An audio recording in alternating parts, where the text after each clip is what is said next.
What's good, YouTube? And I'm back with another video. By the title, you already know what type of video this is finna be.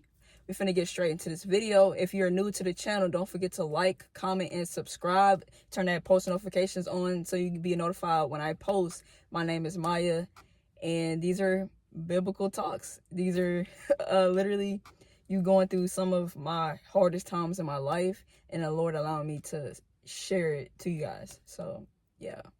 Welcome to the family. And go ahead and roll the intro.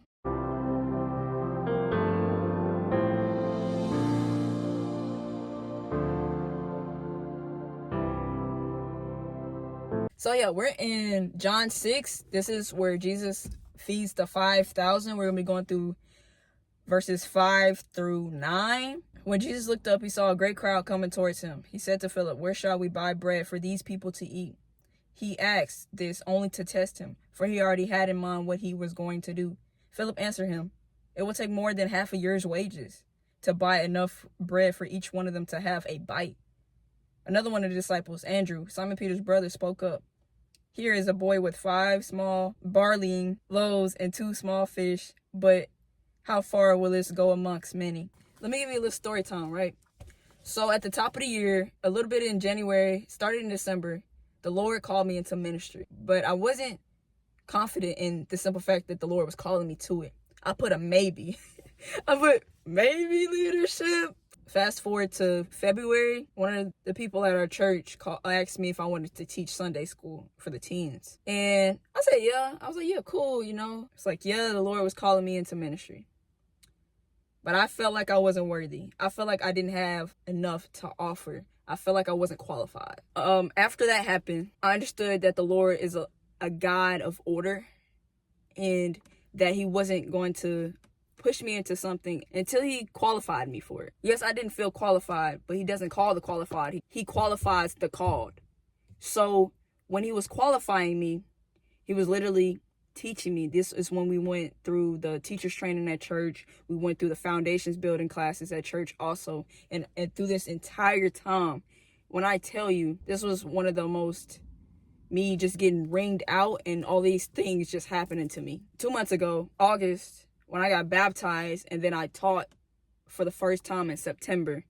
And then I taught a couple weeks ago. And all this to say is that I didn't feel worthy. I didn't think that I was qualified enough to do it. I didn't think I had enough. It was like all I had was me to bring, and I didn't feel like that was enough.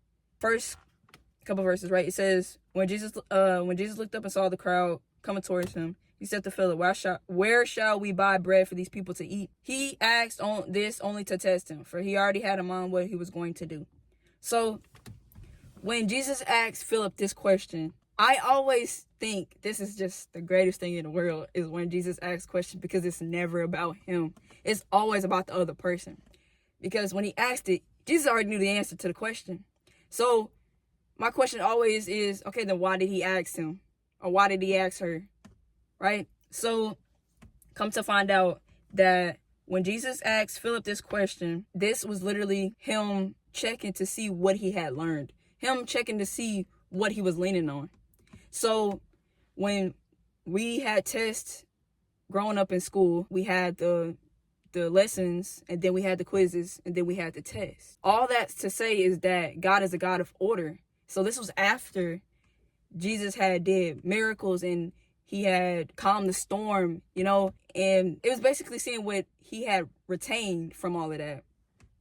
Not to say that this was a bad thing, but it was just a redirection question, because Philip was still leaning on his own understanding. And we see that here when he says it would take more than a year's wages. Christ was trying to show him that he shouldn't lean on his own understanding. And when he did all that, he fed the 5,000 and stuff. I can only imagine how Philip must have felt afterwards. He was like, oh, okay, it didn't take no wages actually. So all that to say is Proverbs 3:5. Trust in the Lord with all your heart. Lean not on your own understandings, and always submit to him, and he'll make your path straight. He was literally showing him, hey, your way is not going to work, but mine will.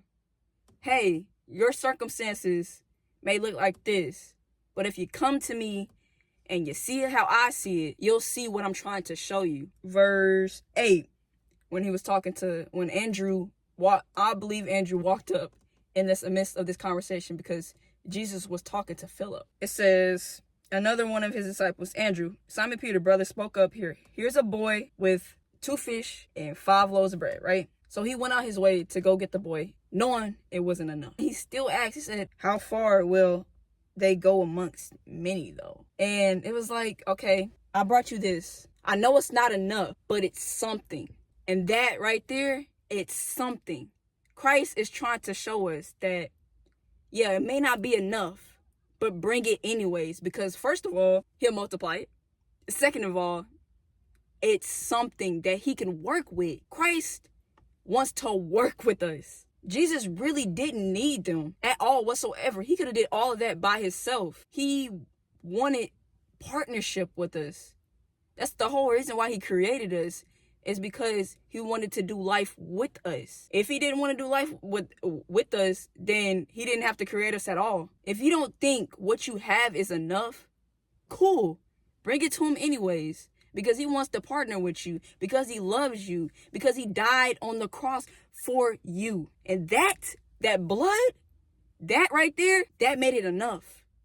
Him dying on the cross made it enough. It's like, oh, I don't have anything to give you. All I have is me.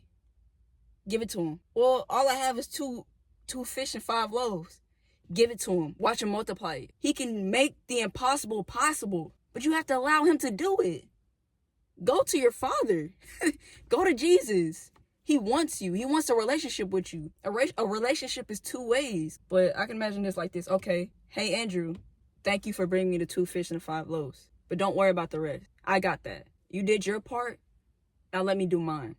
Let me do the impossible, because that's exactly who I am. I am the impossible. I can make 2 fish and 5 loaves feed the entire world. Not just 5,000, the entire world if I wanted to. He loves you regardless. It's like, I don't have enough to give him. Go to him anyways. He doesn't care. He doesn't care if you don't have enough. He'll make it enough. The blood made it enough. I hope this message was helpful and that it is helping anybody that is going through something right now to know that Christ loves you and you're enough. Exactly how you are, and go to him regardless if you think you're not worthy of it or not. I love you. Christ loves you more. I'll catch y'all next week. Peace.